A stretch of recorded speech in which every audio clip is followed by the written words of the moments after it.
You can go downtown and you can try to do revivals. You can try to do some type of mission thing, and you may never reach them.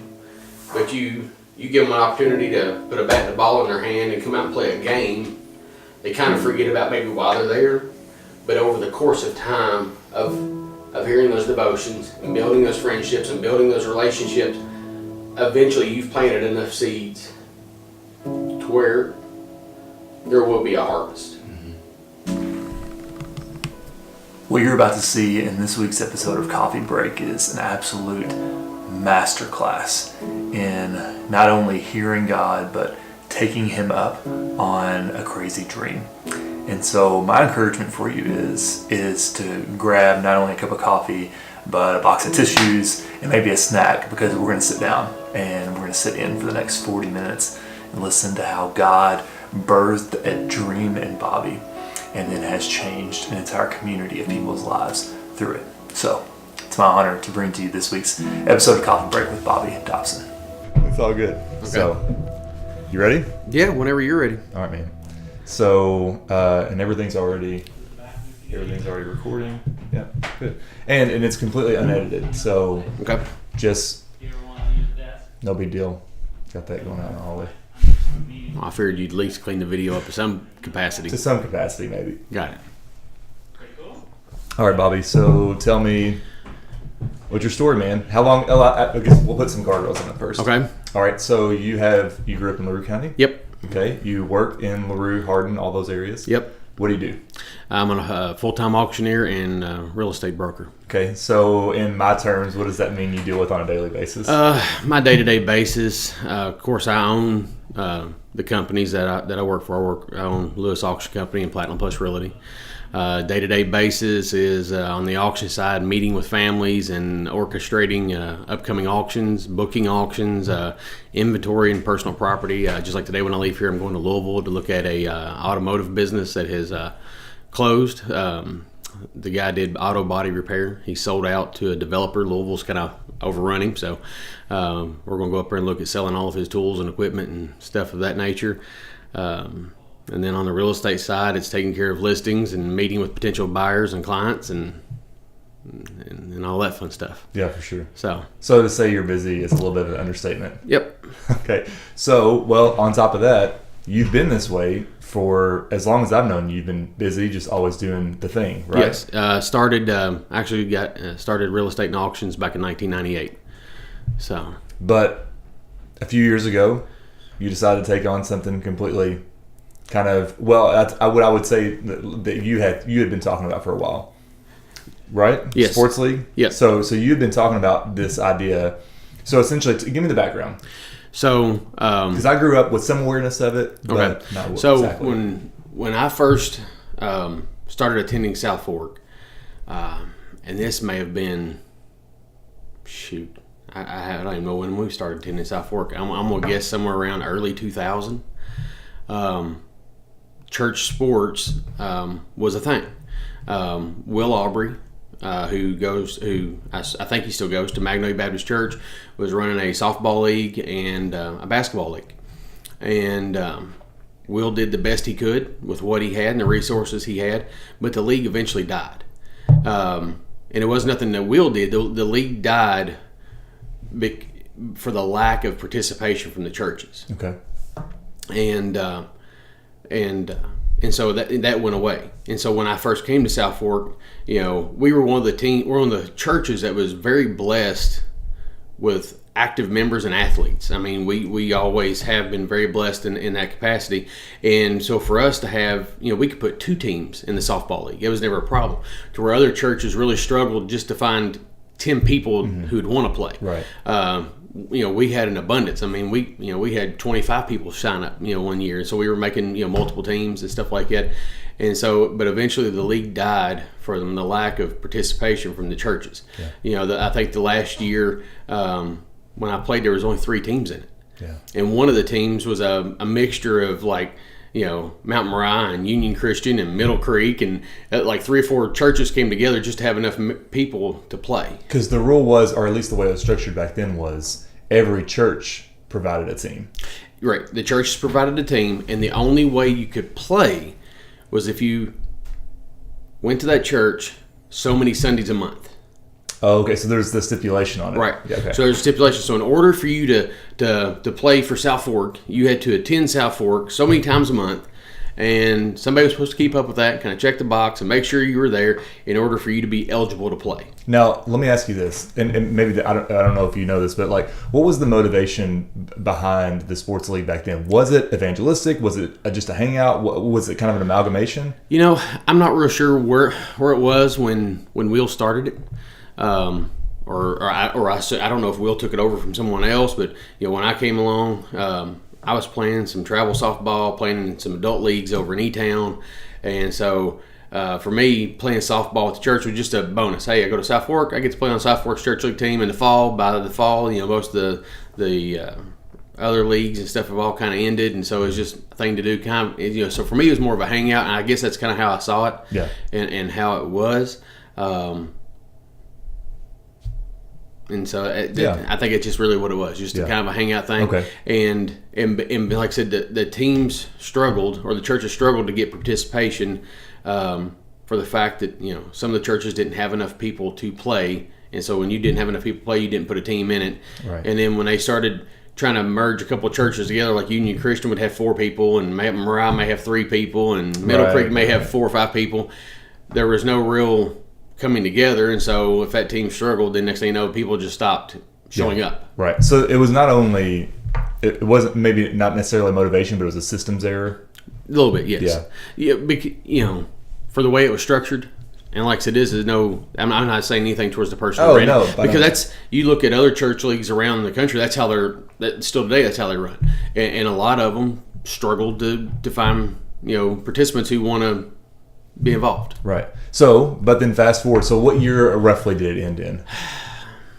I'm gonna say somewhere maybe 2009. Okay. 2010, somewhere in there, maybe. So then, roughly 2014? Yeah, it was about a 5-year gap there that we went with no church league. Okay. Like I said, it just Will called one day and said, "Look, we don't have enough teams to even want to play, so we're not going to have church softball this year." And so 1 year turned into 5 years, and it just became a thing of the past. Yeah.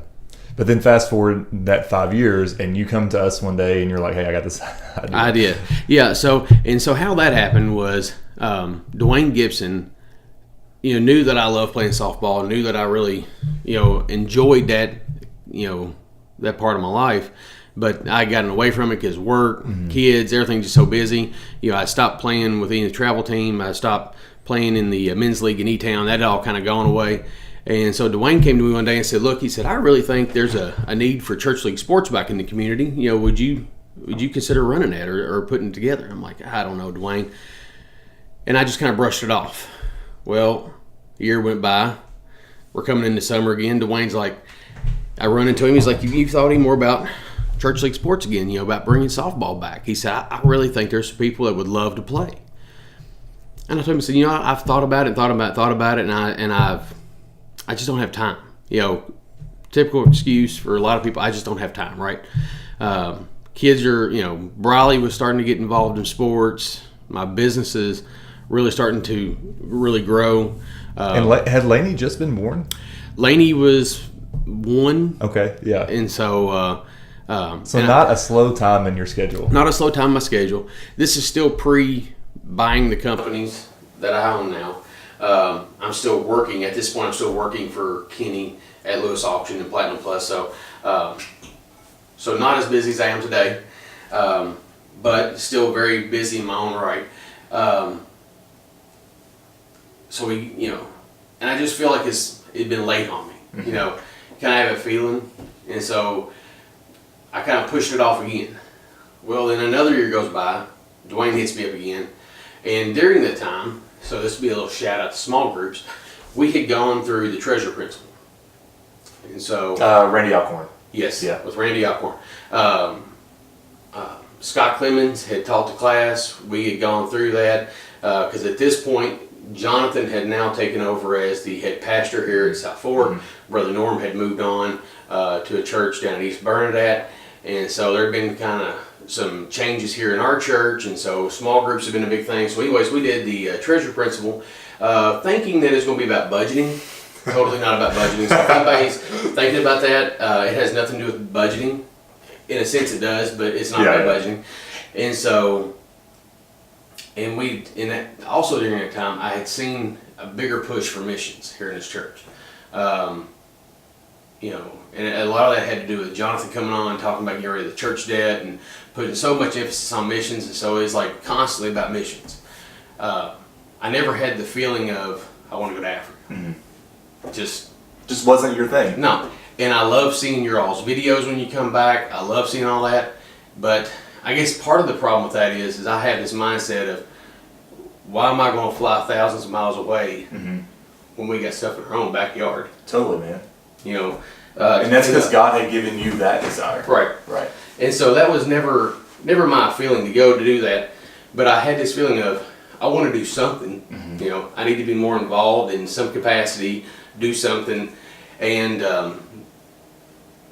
so one of the things I was doing at the time, and still do today, is I do a lot of charity events. You know, I do a lot of charity auctions for, you know, churches and Relay for Lives and, you know, families in need or whatever, and I'll go do these charity events. And so I always kind of use that as, well, that's my talent. You know, I use my talent there. But I kept brushing off church league sports.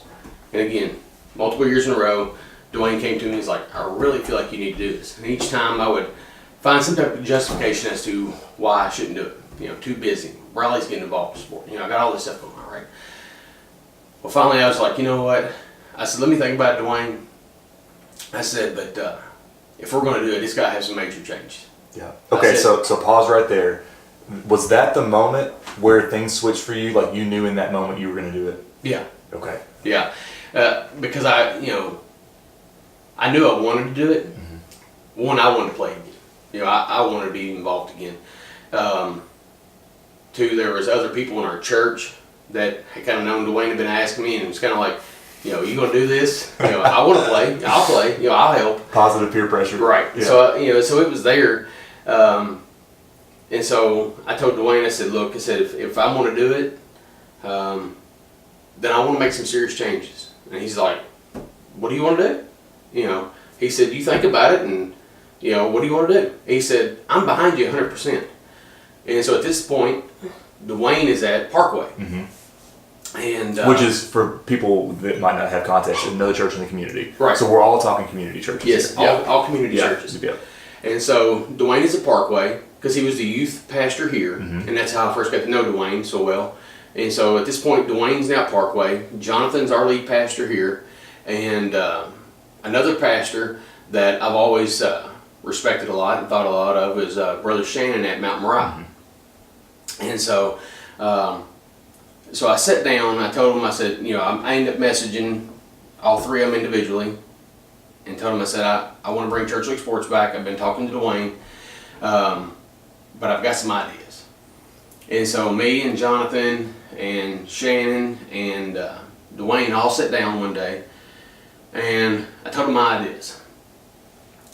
All of them agreed it was a crazy concept. Not sure if we'd have any participation based on the concept, but love the fact of how we were going to use this as a true mission field at home, and not just exclude or not just make it for the church members. Right. So at this point, break down for me, because I think this is probably the key success in how you restructured it. Tell me the main part of how you restructured. So, like I said before, in order to play softball before, you had to attend a church so many times a month in order to be on that church roll. And so my idea was, you know what, since I'm not interested in going to Africa, I'm not interested in going to Arizona. Right. I want to do mission here. So how do I do mission here? Well, we need to open this thing up to anybody. Anybody who wants to play softball, show up. And so that was my first idea. I told him, I said, I want to do away with the rule of you have to attend a church. Because what happened back in the previous church league is you would have people playing for teams who never stepped foot inside the door of the church. Sure. And I'm pretty sure on one of those commandments it says, thou shalt not lie. So now we've got people lying about attending church. To stack the softball. So I'm not exactly sure it's proactive in what we're trying to accomplish here. And so So I told them, I said, I want to completely do away with that. Anybody who wants to sign up, I want them to be able to sign up. We're going to make it co-ed, because before it was always co-ed, but we're going to make this thing truly co-ed. We're going to cut the age off at 16, so you got to be 16 or older, because there's plenty of activities for kids, there's plenty of activities for youth, but there's nothing really here locally for the adult group. And so let's do away with the church requirement. Secondly, you don't get to make your own teams. We blind draw the teams. And so that was the part that was really like, whoa, is people really going to sign up to potentially be put on a team with people they have no clue about? Right. And I told him, I said, my thought behind that is you got a church like Rowlett's Baptist, or I think it's Rowlett's Baptist Church down in Hart County. They may only have 2 members who want to play softball. Right. Guess what? They can now put their name in. And the reason I picked that church out, it'd be important, we'll swing around into it later. Okay. So, but they can sign up, those 2 members can join our league, and they will be drafted onto a team with other people. And so, one thing I've always seen is like these churches kind of compete against each other for whatever reasons. Yeah. We're all on the same team, we're all shooting for the same goal, but everybody kind of shoots for bragging rights about different things and stuff like that. But at the end goal, we're all out here to bring people to Jesus. And so I felt like with the league, by allowing anybody to sign up, whether it's 1 person off Union Christian or 5 people off Middle Creek or 20 people from South Fork, everybody has a chance to sign up because everybody's going to have a team. Okay? And so by intermixing all these people, because there was some resistance. Some people only wanted to play if they could play with their people. Right. Well, my problem with that was it kind of defeats the point of where I'm trying to go here, because I want to play with Mount Moriah people. I want to play with Overson Heights people, because at the end of the day, you meet some stranger one day and they're talking about wanting to join a church, and they're wanting to talk about going to Overson Heights. Well, I can tell you now about Melanie Skaggs.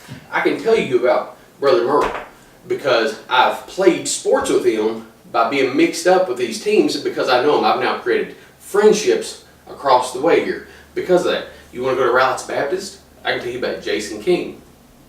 And so it really kind of mixed people up to where you create these relationships with other church members that you may not have had the opportunity to do along the way. And by doing it, I think it betters us all, because if somebody wants to go to Mount Moriah, I know certain members there I can talk about. You want to go to First Baptist, I can talk about different members there. Parkway, to the Catholic churches, to Valley Creek over in E-Town, to Grace Heartland, because there's certain people that play out of those churches. And so before, like I said, the last year that the league happened, there was only 3 churches that had teams in it. Last year in softball, we had 23 churches represented in our league. And a lot of them may have been like onesie twosies from these churches, but regardless, there was 23 churches that had members in our church league. And so I think it's 23 churches that are all mixed up with all these people, and out of that, we had 120 people sign up for the league. Out of the 120 people who signed up for the league, 52 are not in the church anywhere. So that really kind of opened up the door there for 52 people to hear the word. And so what we did was, when we was talking about the rules, how we want to set this out, let's get away with the fact that you got to attend the church. Okay, let's open this thing up for anybody in the community to sign up. So anybody can sign up. You sign up by yourself. We're going to draft the teams. Third is you have to give me 5 to 10 minutes before every game for devotion. And so how we decide who does the devotion early on, our first year of doing this, we tried to have the teams captained by deacons of the churches. Okay. Because I wanted somebody in the dugout to set the example. As it's gone on and this has grown, we've done away with that. But the good thing is there's enough people identified in the league who can be team captains, who can fill that role, who knows what we stand for, who's willing to uphold the standards of our league, and at the same time is capable of doing those devotions when need be. And so as that has gone along, there's been certain people who have stepped up to really help me run the leagues. And one of them is Tyler Cornback, who has been a godsend on running the leagues. Because not only does he help provide equipment, but also for me to have someone to run with on this. and another one is Melanie Skaggs at Dobson Heights. So, and she feels in a separate capacity because softball has now branched into volleyball. And so Melanie is kind of my volleyball go-to. And we do volleyball at Dobson Heights Baptist Church. So Melanie helps me orchestrate and do all that as far as facilities and nights I can't be there. She takes care of it and stuff like that, just like Tyler helps me on the softball side. And so those two have really came along.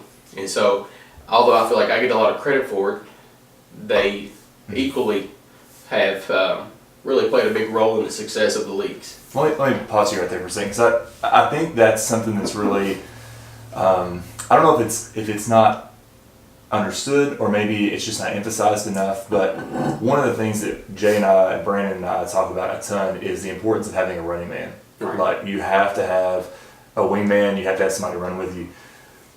For Tyler to be that guy for you, like maybe somebody right now is watching this and they feel like God's given them a big dream.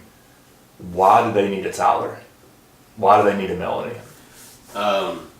Because when the first year when it first started, and I pitched it to the pastors, and I'd already talked to Tyler at that point about what I wanted to do, and I ran it past Josh and Brandon and a couple of guys that I knew would be playing in the league. They all thought it was a crazy idea too. They all thought, man, I don't know if people's gonna bite on that. Are they really gonna believe in it? Are they really gonna participate in it? And so I said, we don't know till we try. And so Tyler's like, if you want to do it, I'll help you. And I said, look, here's what I want. I want to provide all the balls, and I want to provide bats. And so I was trying to get some money together, and of course all three of those churches put money into the pot initially to help get the league up and going. And so we charged an entry fee for each one of the players, and I was trying to buy decent used bats so we could all have the same equipment. And at the time, Tyler was playing on some travel teams that had some sponsorships and some bat endorsements and stuff like that. He's like, look, I've got access to bats. Let's just use my stuff. People want to use good equipment. Anybody who knows anything about softball, they get excited when they see certain Mikan bats and Eastons and DeMarinis and stuff like that because they want to hit the home runs and stuff like that. And if you got the good equipment, you make that possible for guys who can't hit the home runs on a normal basis. So the first year we did it, we had I think like 52 people sign up. So just enough to create 5 teams. And out of that, there was maybe 10 people who was not involved in the church. So we had a lot of church support from various churches right out the gate. And we didn't see anybody come to Christ. Sowing the seeds, nothing's happening. And I'm kind of I want to see results. And so I'm like, all right, so we did it. Nobody's come to church that I know of from this. Nobody's even asking questions about this. Everybody had a great time. So we run it again the next year. Next year we run it, I think the next year we grew to 65, 70 people. So, increased in numbers. The unchurched number grew. That's where the biggest growth came from, was because a lot of the people who I'm interested to play, but I'm not really sure about this drafting of teams. Mm-hmm. So y'all are just going to throw everybody's name in a hat, and we're just going to draw teams, and what you get's what you got. That's right. Absolutely. That's right. We learned a little bit about the first year. Like the people who can pitch get put into a separate pot. That became a question on the form. Okay. Because the first year there were some teams that didn't have people who could pitch. Sure. Which made games interesting. So we learned by our mistakes, and so that became its own separate little pot. So we made sure all the teams now have pitchers. And by the third year, we learned that we pull out what we call our A players. Sure. Right. Your Hornbacks, your Brandon McDowells, your Jason Kings, your Jeff Riggs, because they play a lot of ball. Your Right. Courtney Williamsons, they play a lot of ball.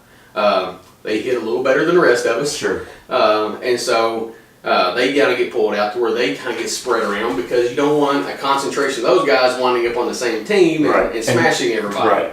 Defeating and deflating everyone. Right. And so now we've kind of, this is coming up on our 7th year of it. So we've kind of learned some things, or I'm sorry, almost our 7th year of it. So we've learned some things. The A players get pulled out, the pitchers get pulled out, and everybody else gets drafted in there. Obviously, if you're a couple, husband, wife, boyfriend, girlfriend, you get drawn together, Right. Because we do try to make some accommodations for that. And so Tyler has been really instrumental in helping me with all that. Yeah. One, orchestrating the equipment. Two, knowing who some of the better players are that I don't know, so we can do that.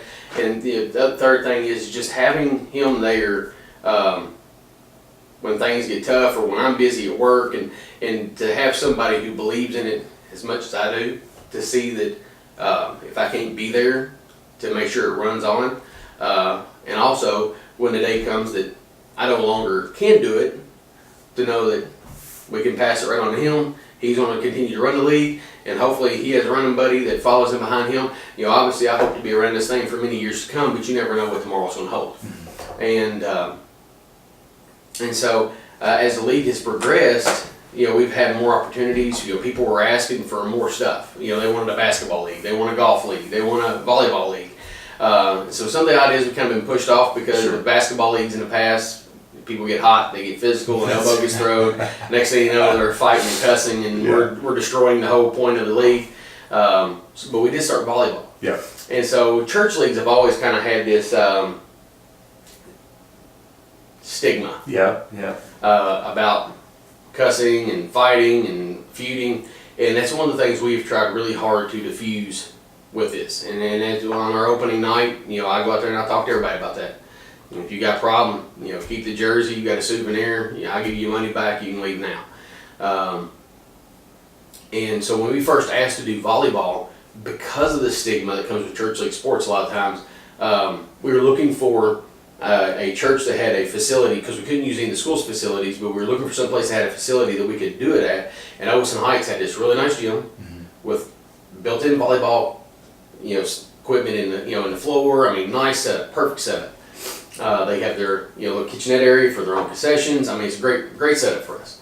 And so we had asked about doing it because Melanie was playing in the church softball league, and so we asked Melanie, said, "Hey, do you think Dobson Heights would allow us to do it?" She said, "I don't know. Let me go back and talk to the deacons, some of the trustees." And it was real quick. No. We've seen church league sports before. We've seen the problems that come along with it. We're not interested. Yeah. I thought, well, crap. Yeah. And so we didn't do it. So then the next year, softball rolls around. So this is coming into our third year of softball. Early on, I say something to Melanie about it. So Melanie's like, you know what, let me get Merle and some of the guys to come out here and just kind of check this out. And so sure enough, they come out, they watch softball multiple nights, and they see that the park is allowing us to run the concessions. So each one of the churches that are involved is taking turns running concessions. The money's being divided up for the Africa team. Parkway's using it for youth or their missions, and Mount Moriah's using it. And so they kind of see this different thing, this different product that they'd never seen before in church league sports. They saw us doing the devotions before every game. They saw how it was structured. And one thing we learned about mixing everybody up, it's still competitive. Right. But it's kind of hard to get so competitive that you're screaming and yelling at the other team. Yeah. When your pastor may be on the other team, or your best friends on the other team. Yeah, that's for sure. And so it makes it really difficult to do that. Is there still times words are changed and maybe things get a little chippy? Yeah, there's those instances.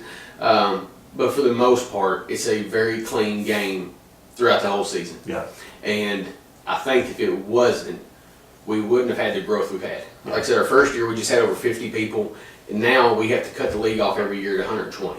We can make 10 teams of 12. I wish I could have more, but we don't have the facilities for it. Yeah. We only got one field, and so I have to cap it at 120. And last year I bet I could have made 15 teams easily because we had to turn away that many people. And now they with the anticipation of this year, we talked. Some of them know we've ordered these new custom jerseys from Flyboy, which is a big brand a lot of the travel softball teams have. And so a lot of those guys are pretty excited about the fact they're getting Flyboy this year. I've never had Flyboy jersey, so we'll get it this year. So I will say the graphics are pretty awesome. And for us, the league, we one of the scriptures that goes on everybody's jersey is Psalms 133:1.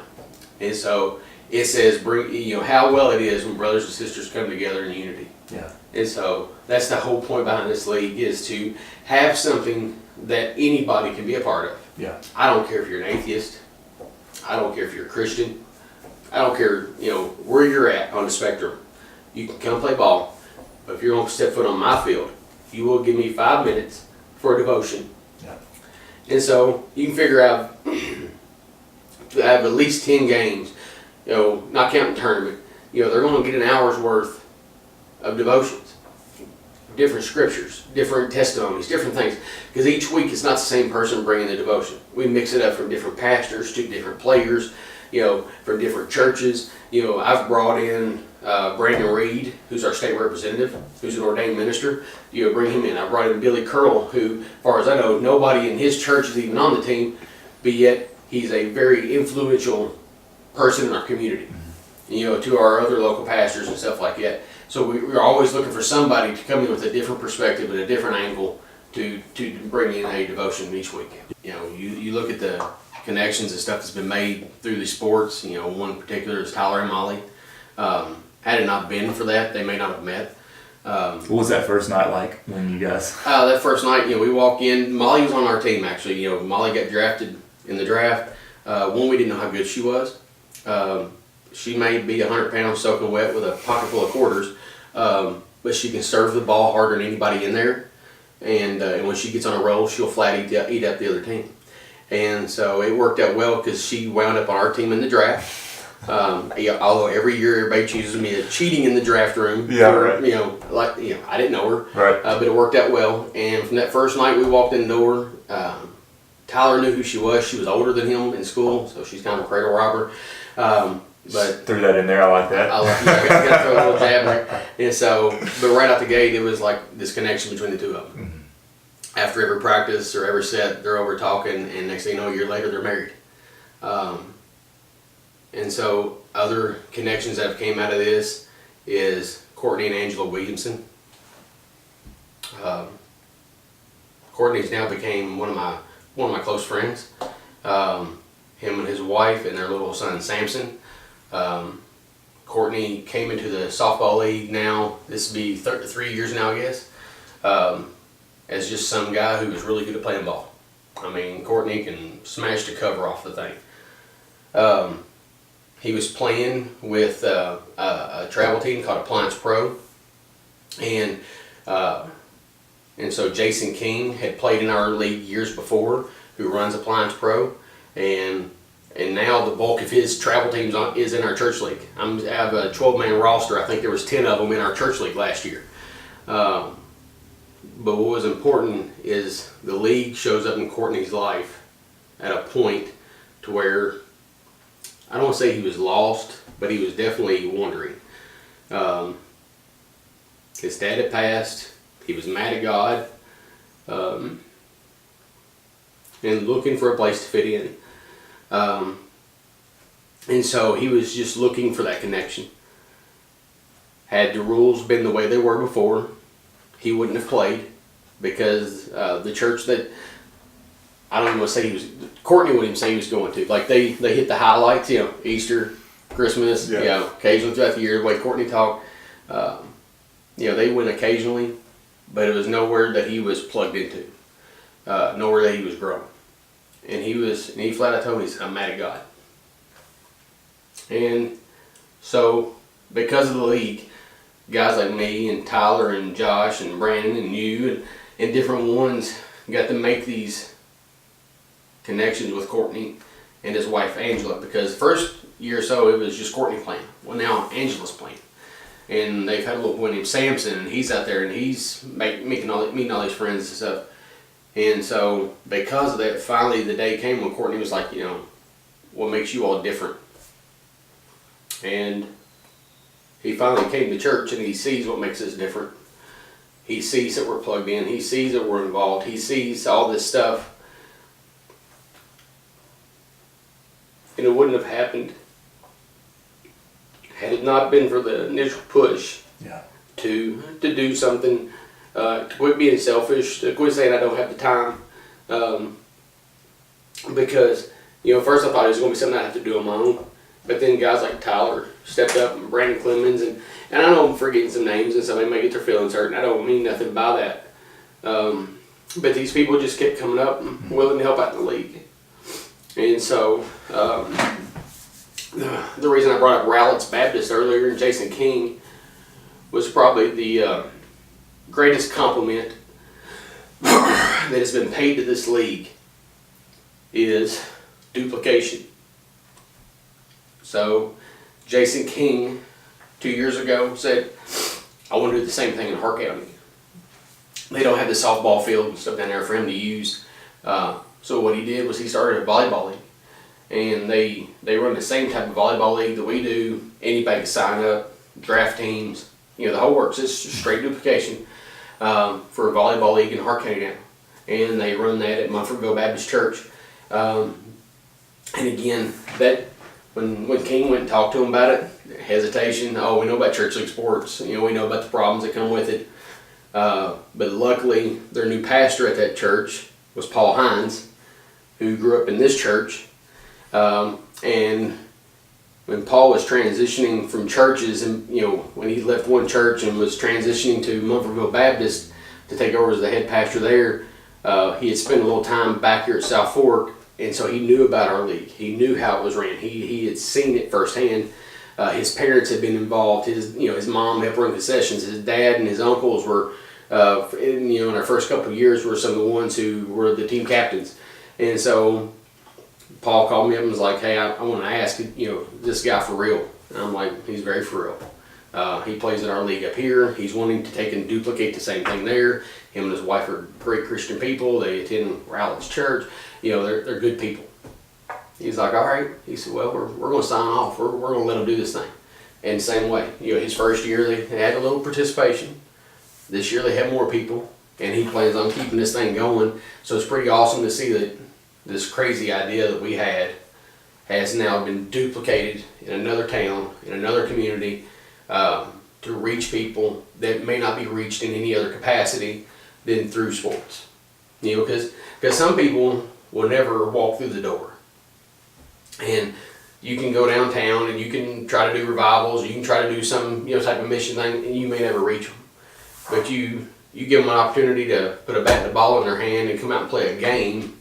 They kind of forget about maybe why they're there, but over the course of time of hearing those devotions and building those friendships and building those relationships, eventually you've planted enough seeds to where there will be a harvest. And so that's where we're at now. We're really starting to see people come to church. Mount Moriah's got stories. Parkway's got stories. Overson Heights has stories of people who they have tried to get into church for years, but just was unsuccessful. But because we opened the doors and said, hey, let's do away with some of the old rules. Let's make this thing about everybody, that you're starting to see these people come to church now. Yeah. And so it's really cool to see how this has really played out. A quote I've really bit on to recently that I heard, love, and I think it's the exact summary of what you've been saying. When people fall in love with the people of God, they fall in love with God. Right.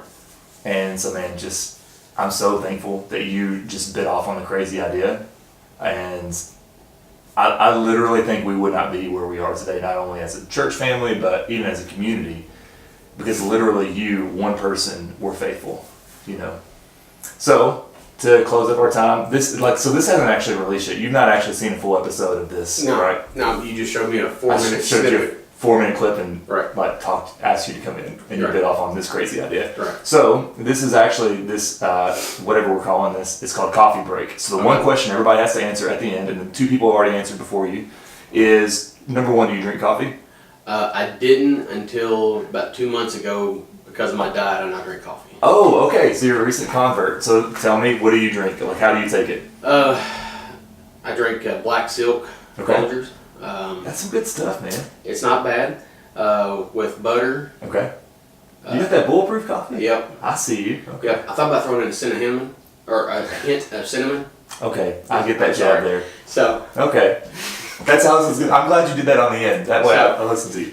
And so, but now I do Kerrygold butter, a little MTC oil, and when I say a little MTC oil, a little Yeah. goes a long way. Yes, it is. And heavy whipping cream. Okay. I like it, man. Yeah, that's good. That bulletproof stuff's awesome. Yes, it is. It's great. So That's cool, man. Well, dude, thank you so much for coming on and doing this crazy idea. So, no problem. I appreciate it. Thanks for having me. Good stuff. I couldn't resist. I saw you doing it too. I was like, no, he's not. Yes, he is. Yes, he is.